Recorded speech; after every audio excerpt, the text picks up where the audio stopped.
Sa ngalan ng Ama, ng Anak, at ng Espiritu Santo, Amen. sumainyo ang Panginoon. At sumayo rin. Mga kapatid, upang maging marapat gumanap sa banal na pagdiriwang, pagsisihan natin ang ating mga kasalanan.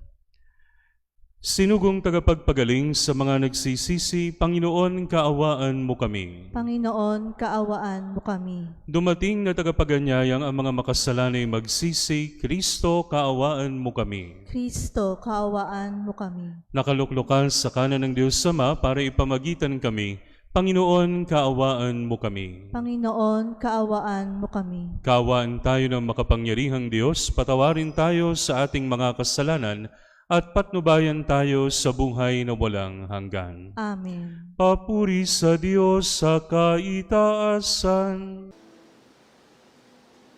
Papuri sa Diyos sa kaitaasan, at sa luma'y kapayapaan, sa mga taong kinalulugan niya.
Dakilaan ng Diyos Ama,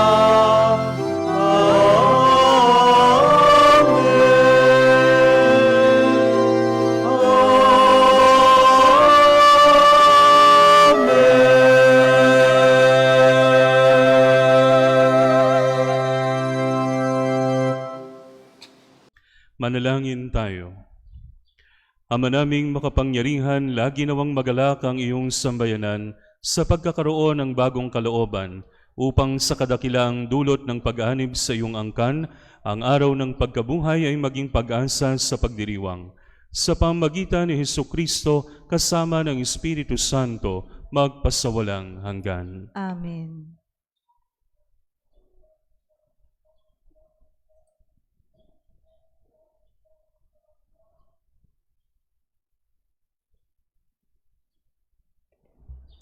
Ang salita ng Diyos mula sa mga gawa ng mga apostol. Noong mga araw na iyon, sinabi ni Pedro sa mga tao, "Ang Diyos ni na Abraham, Isaac at Jacob, ang Diyos ng ating mga ninuno, ang nagbigay ng pinakamataas na karangalan sa kanyang lingkod na si Jesus. Ngunit siya'y ibinigay ninyo sa may kapangyarihan at itinakwil sa harapan ni Pilato. Gayong ipinasya na nitong palayain siya. Itinakwil ninyo ang banal at matuwid, at isang mamamatay tao ang hiniling ninyong palayain.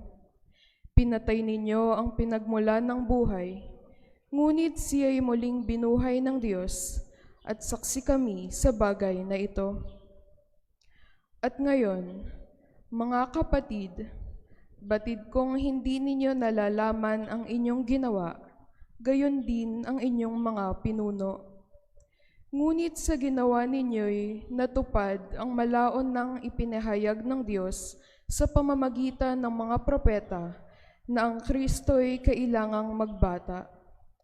Kaya't magsisi kayo at magbalik loob sa Diyos upang pawiin niya ang inyong mga kasalanan." Ang salita ng Diyos. Salamat sa Diyos.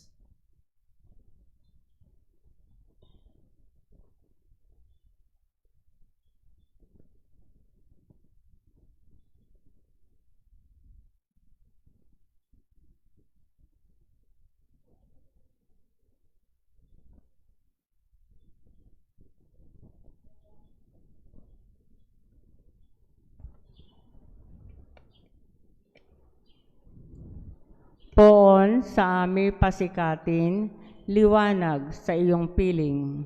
Poon sa amin pasikatin, liwanag sa iyong piling. Sagutin mo ako sa aking pagtawag, Panginoong Diyos na aking kalasag. Ikaw ay humango sa dusa ko't hirap, ngayoy pakinggan mo sa aking mahabag. Poon sa amin pasikatin, liwanag sa iyong piling. Dapat mapagkuro ninyo at malaman na mahal ng poon akong kanyang hirang. Dinirinig niya sa pananawagan. Poon sa amin pasikatin, liwanag sa iyong piling. O Diyos, ang ligayang bigay mo sa akin, higit na di hamak sa galak na angkin, nilang may maraming imbak na pagkain at iniingatang alak na inumin. Poon sa amin pasikatin, liwanag sa iyong piling. Sa aking paghimlay, ako'y mapayapa, pagkat ikaw, poon, ang nangangalaga. Poon sa amin pasikatin, liwanag sa iyong piling.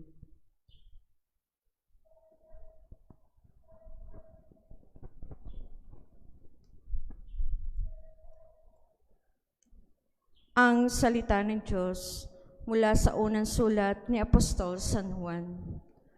Mga anak, isinusulat ko ito sa inyo para hindi kayo magkasala. Ngunit kung magkakasala ang sinuman, may tagapamagitan tayo sa Ama, at iyan si Hesukristo, ang walang sala.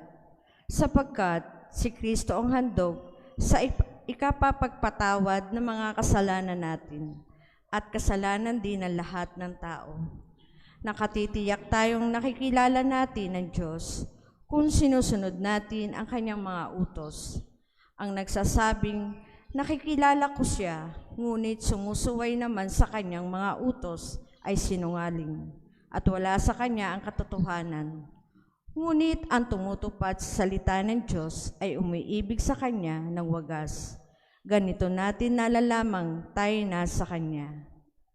Ang salita ng Diyos. Salamat sa Diyos.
Sumainyo ang Panginoon. At sumayo rin. Ang mabuting balita ng Panginoon ayon kay San Lucas. Papuri sa iyo, Panginoon.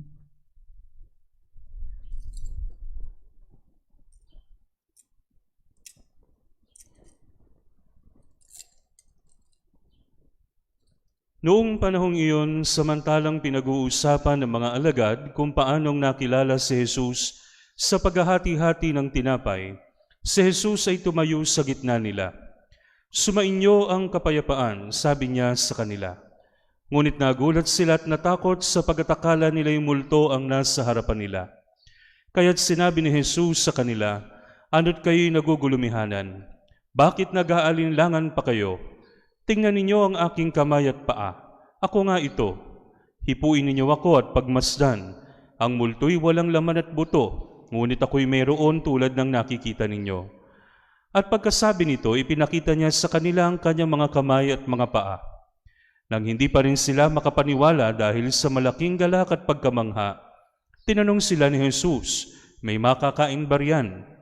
Siya'y binigyan nila ng kaputol na isdang inihaw. Kinuha niya ito at kinain sa harapan nila.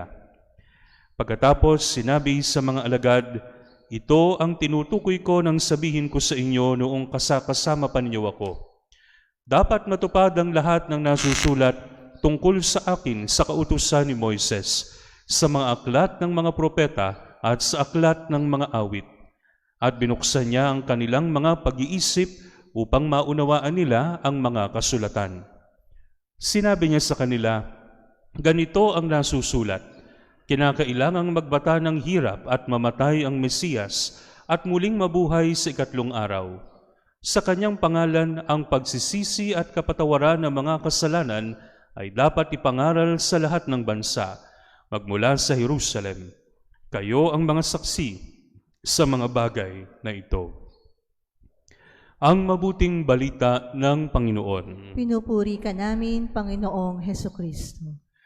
Sa ngalan ng Ama, ng Anak, at ng Espiritu Santo. Amen. Amen. Mga kapatid, sa atin pong Ebanghelyo, meron pong sinabi ang Panginoon sa mga alagad, "Sumainyo ang kapayapaan."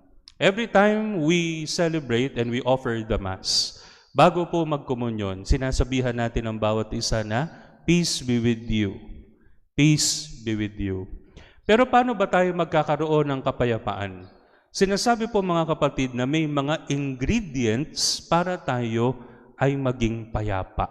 May mga essential elements para tayo ay magkaroon ng tunay na kapayapaan. At yan ay makikita natin mga kapatid, in a way, doon po sa ating first reading at second reading. No? Sa first reading mga kapatid, sinabi po doon sa atin sa Gawa ng mga Apostol na tayo nagkulang sa Diyos. Tayo nagkulang sa Diyos. In effect, hindi lang tayo sa Diyos nagkukulang din tayo sa ating kapwa. Pero ang mahalaga mga kapatid, doon sa ating pagkukulang na yan, makabawi tayo. Lahat tayo mga kapatid ay meron pong pagkukulang sa ating kapwa in one way or another. No? At sabi po mga kapatid sa Ebanghelyo, bago ka maghandog sa templo, kung alam mo na ang iyong kapatid ay may sama ng loob sa iyo, ano gagawin mo? Puntahan mo muna at makipagkasundo ka sa kanya, saka ka bumalik at mag-alay. Ano po ang significance nito mga kapatid? Para magkaroon tayo ng kapayapaan, we should ask forgiveness, mangi tayo ng tawad. Kung kinakailangan nating magpatawad, ganun din. And at the same time, kinakailangan din nating bumawi kung tayo po ay may pagkukulang. Sa atin pong pananampalataya, forgiveness and repentance goes hand in hand. Hindi pwedeng manghihingi tayo ng tawad o pinatawad natin, pas hindi tayo magbabago.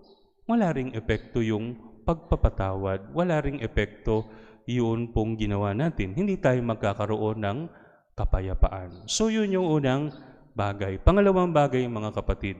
Sabi po sa atin pong ikalawang pagbasa ni Apostol San Juan, kapag sinasabi natin nakikilala natin si Kristo, pero hindi naman natin ginagawa yung kanyang pinagagawa, tayo po ay mga, ano pong tawag sa atin ni San Juan? Mga sinungaling. Ano? Lahat tayo mga kapatid, ayaw natin ng peke. Gusto niyo ba ng peke? Alam niyo po, bumili ako nung sale sa Shopee, nabudol ako, bumili ako ng sandals sa halagang 100 piso. May discount pa, kaya less than 100 pesos. Alam niyo po mga kapatid, hindi ko na nagamit dito. Pagdating sinuot ko, nasira. Sa laki ba naman ng pakong ito Tama naman yung size na pinili ko, pero imitation kasi. Kaya hindi nagtagal, hindi matibay, marupok. Kapag gusto nating magkaroon ng talagang kapayapaan, kinakailangan nating maging authentic. Kinakailangan nating maging totoo. Sinasabi po mga kapatid, may kataga po sa English, a person who tells the truth do not need to remember everything or do not need to remember anything. The person who tells the truth do not need to remember anything. Kasi kahit tanungin siya kahit kailan, yun at yun pa rin ang sasabihin niya. Kasi yun ang totoo. Pagpapatawad, pagbawi sa ating Panginoon, sa ating pagkukulang at sa ating kapatid, pagbawi din, at pagiging totoo. Kapag meron tayo itong dalawang bagay na ito, magkakaroon tayo ng kapayapaan. Ang maganda pong tanungin sa ating mga sarili, payapa ba tayo sa mga panahon ngayon? Kung merong bumabagabag sa atin, kung merong gumugulo sa ating isip, gawan po natin ang paraan. Sabi nga po, kung hindi tayo kikilos ngayon, kailan pa? Kung hindi tayo aaksyon ngayon, kailan pa? Ngayon na ang panahon. Sabi po, if today you hear the voice of the Lord, harden not your hearts. Ito po ang ating pagnilayan sa gabing ito, sa ngalan ng Ama, ng Anak, ng Espiritu Santo. Amen. Pahayag natin ang ating pananampalataya. Sumasampalataya ako sa Diyos Amang makapangyarihan sa lahat na may gawa ng langit at lupa. Sumasampalataya ako kay Hesukristo, iisang anak ng Diyos, Panginoon nating lahat. Nagkatawang tao siya lalang ng Espiritu Santo, pinanganak ni Santa Mariang Birhen, pinagpakasakit ni Poncio Pilato, ipinako sa krus na matay inilibing, nanaog sa kinaroroonan ng mga yumao, nang may ikatlong araw na buhay na magmuli, umakyat sa langit, naluklok sa kanan ng Diyos Amang makapangyarihan sa lahat, doon nagmumulat paririto at nahukom sa nabubuhay at namamatay na tao. Sumasampalataya naman ako sa Diyos Espiritu Santo, sa banal na simbahang katolika, sa kasamahan ng mga banal, sa kapatawaran ng mga kasalanan, sa pagkabuhay na magmuli na mamatay na tao, at sa buhay na walang hanggan. Amen. Mga kapatid, idalangin natin sa lahat ng pagkakataon maibahagi natin ang galak ng pagkabuhay ng Panginoon. Ang atin pong itutugon, Panginoon, manatili ka sa aming piling. Panginoon, manatili ka sa aming piling. Bilang isang simbahan, maibahagi nawa natin lagi ang pananalig sa Panginoong muling nabuhay. Manalangin tayo sa Panginoon. Panginoon, manatili ka sa aming piling. Sa diwa ng muling pagkabuhay ni Kristo, magtulungan nawa ang simbahan at pamahalaan sa pagpapanibago ng lipunan. Manalangin tayo sa Panginoon. Panginoon, manatili ka sa aming piling. Para sa Obispo Dennis C. Villarojo na magdiriwang ng kaarawan, patuloy nawa niyang gabayan sa pananalig ang mga hindi nakakakita sa Diyos. Manalangin tayo sa Panginoon. Panginoon, manatili ka sa aming piling. Bilang mga binyagan, lagi nawa nating kilalaning naririto ang Panginoong muling nabuhay sa ating banal na pagtitipon. Manalangin tayo sa Panginoon. Panginoon, manatili ka sa aming piling. Sa mga namayapa, magkamit nawa sila ng buhay na ganap sa piling ng Diyos. Manalangin tayo sa Panginoon. Panginoon, manatili ka sa aming piling. Amang maawain, tanggapin mo ang aming panalangin. Bigyan mo kami ng paninging mulat at kumikilala na ang iyong anak ay lagi naming kasama sa pamagitan din niyang aming Panginoon magpasawalang hanggan. Amen.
Manalangin kayo mga kapatid upang ang paghahain natin ay kalugdan ng Diyos amang makapangyarihan. Tanggapin nawa ng Panginoon itong paghahain sa iyong mga kamay, sa kapurihan niya at karangalan, sa ating kapakinabangan at sa buong sambayanan niyang banal.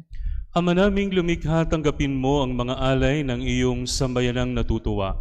Ang pagkabuhay ng iyong anak na niloob mong aming ikatuwa ngayon ay papagbungahin mo ng galak na manatili sa amin habang panahon, sa pamamagitan niya kasama ng Espiritu Santo magpasawalang hanggan. Amen. Sumainyo ang Panginoon. At sumayo rin. Itaas sa Diyos ang inyong puso at diwa. Tinaas na namin sa Panginoon. Pasalamatan natin ang Panginoong ating Diyos. Marapat na siya ay pasalamatan. Ama naming makapangyarihan, tunay ngang marapat na ikaw ay aming pasalamatan. Ngayong pinagdiriwang ang paghahain ng Mesiyas, ang maamong tupa na tumubos sa aming lahat. Naghahaing walang humpay ang anak mong minamahal upang magkasalo-salo ang lahat sa piging ng iyong buhay. Hindi na mamamatay ang inihain sa krus. Ang sa krus ipinako'y buhay lagi bilang handog. Kaya kaisa ng mga anghel na nagsisiawit ng papuri sa iyo nang walang humpay sa kalangitan, kami nagbubunyi sa iyong kadakilaan.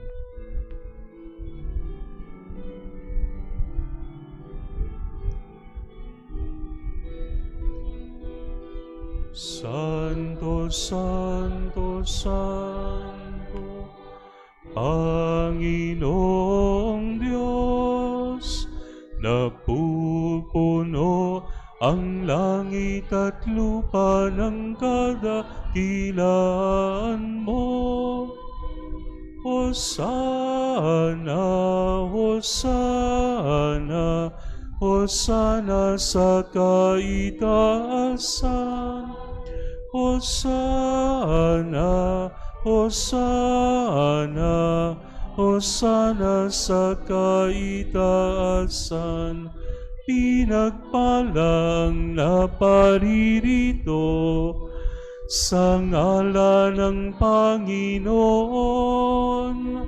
Hosana, Hosana, Hosana sa kaitaasan.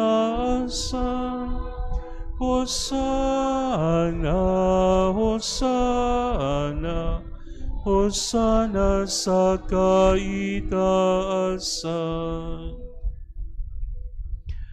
Ama naming banal, ikaw ang bukal ng tanang kabanalan.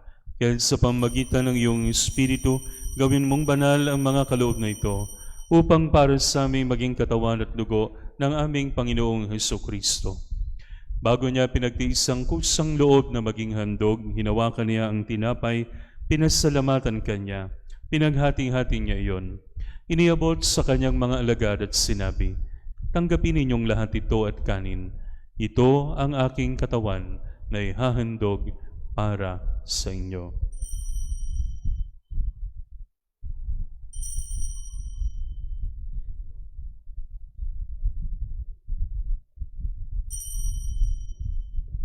Kaya hindi naman nung matapos ang hapunan, hinawakan niya ang kalis, muli kanyang pinasalamatan. Iniabot niya ang kalis sa kanyang mga alagad at sinabi, "Tanggapin ninyong lahat ito at inumin. Ito ang kalis ng aking dugo ng bago at walang hanggang tipan. Ang aking dugo na ibubuhos para sa inyo at para sa lahat sa ikapagpapatawad ng mga kasalanan. Gawin ninyo ito sa pag-alala sa akin."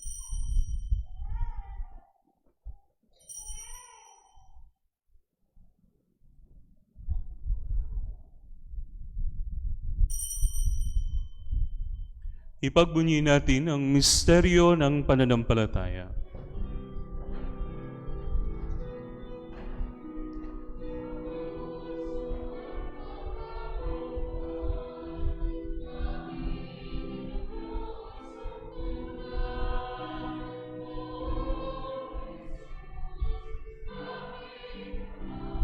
Iligtas mo kaming tanan, O Jesus, aming ngayon at magpakailanman. Ama, ginagawa namin ngayon ang pag-alala sa pagkamatay at muling pagkabuhay ng iyong anak Kaya tiniaalay namin sa iyo ang tinapay na nagbibigay buhay at ang kalis na nakakaloob ng kaligtasan. Kami nagpapasalamat dahil kami iyong minarapat na tumayo sa harap mo para maglingkod sa iyo. Isinasamo namin kaming magsasalo-salo sa katawan at dugo ni Kristo ay mabuklod sa pagkakaisa sa pamamagitan ng Espiritu Santo. Amalingapin mo ang iyong simbahang laganap sa buong daigdig. Puspusin mo kami sa pag-ibig, kaisa ni Francisco na aming Papa, ni Dennis na aming Obispo at ng Tanang Kaparian.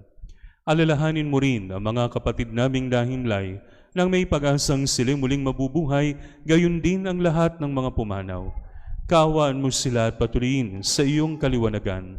Kaawaan mo at paging dapatin kaming lahat na makasalo sa iyong buhay na walang wakas, kaisa ng mahal na Birheng Maria na Ina ng Diyos, kaisa ni San Jose, kaisa ng mga apostol at lahat ng mga banal na namuhay dito sa daigdig ng kalugod-lugod sa iyo.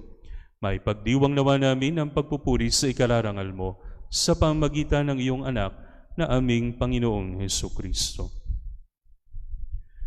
Sa pamamagitan ni Kristo, kasama niya at sa Kanya, ang lahat ng parangal at papuri ay sa iyo, Diyos amang makapangyarihan, kasama ng Espiritu Santo, magpasawalang hanggan.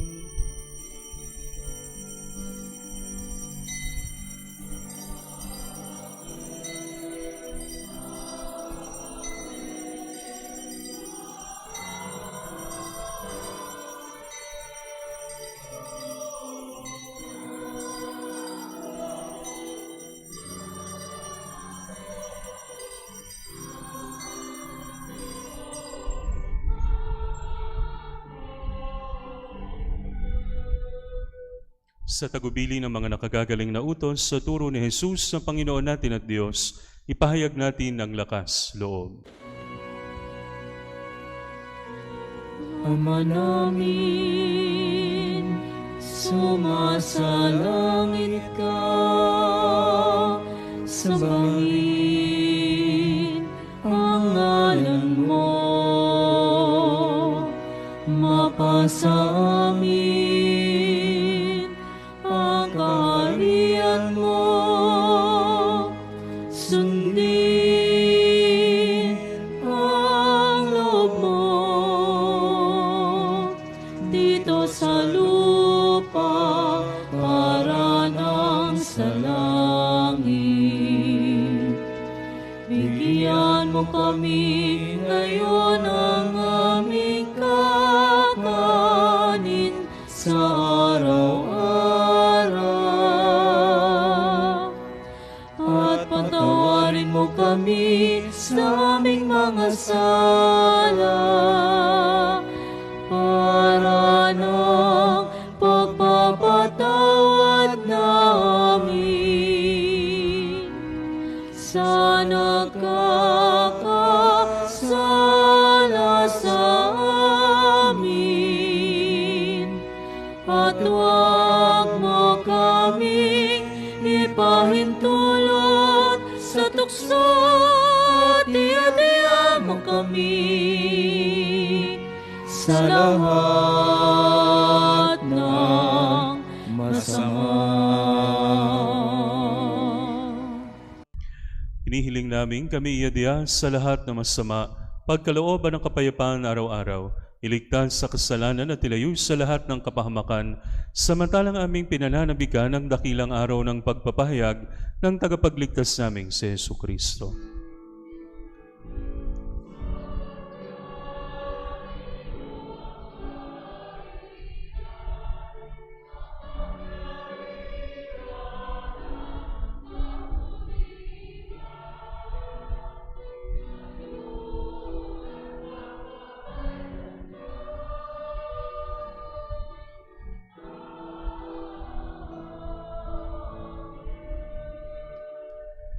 Panginoong Hesukristo, sinabi mo sa iyong mga apostol, kapayapaan ang iniiwan ko sa inyo, ang aking kapayapaan ang binibigay ko sa inyo.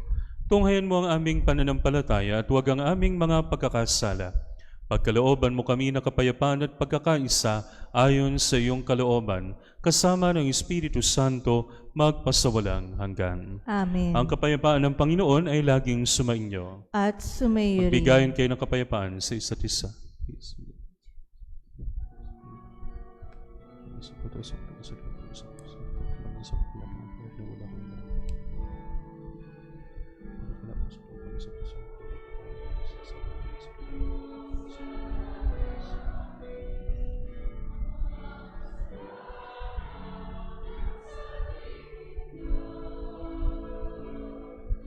Maawa ka sa amin, Kordero ng Diyos na nag-aalis ng mga kasalanan ng sanlibutan. Maawa ka sa amin. Agnus Dei qui tollis peccata mundi, dona nobis pacem, dona nobis pacem, dona nobis pacem.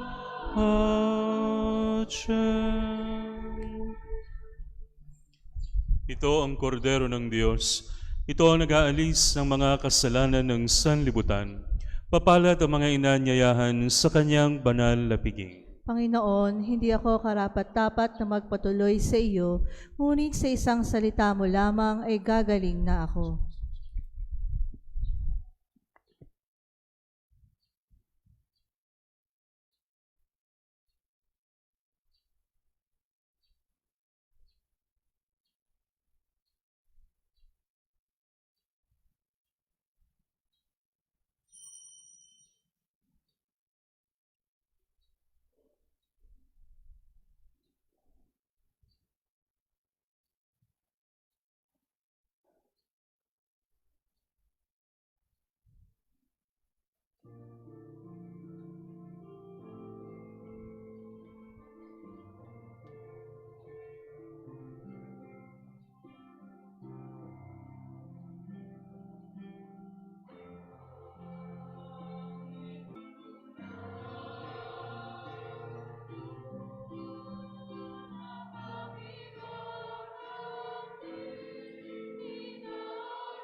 Manalangin tayo. Ama naming mapagmahal, tunghayan mo at lingapin ang iyong sambayanan na minarapat mong makinabang sa piging na pang magpakailanman. Ipagkaloob mong kami maluwalhating makarating sa pagkabuhay na magtatampok sa amin sa iyong piling. Sa pamamagitan ni Jesucristo kasama ng Espiritu Santo, magpasawalang hanggan. Amen. Sumainyo ang Panginoon. At sumayo rin. At pagpalain kayo ng makapangyarihang Diyos Ama, Anak at Espiritu Santo, Amen. na ialay ng banal na misa, humayo kayong taglay ang kapayapaan ni Kristo. Salamat sa Diyos.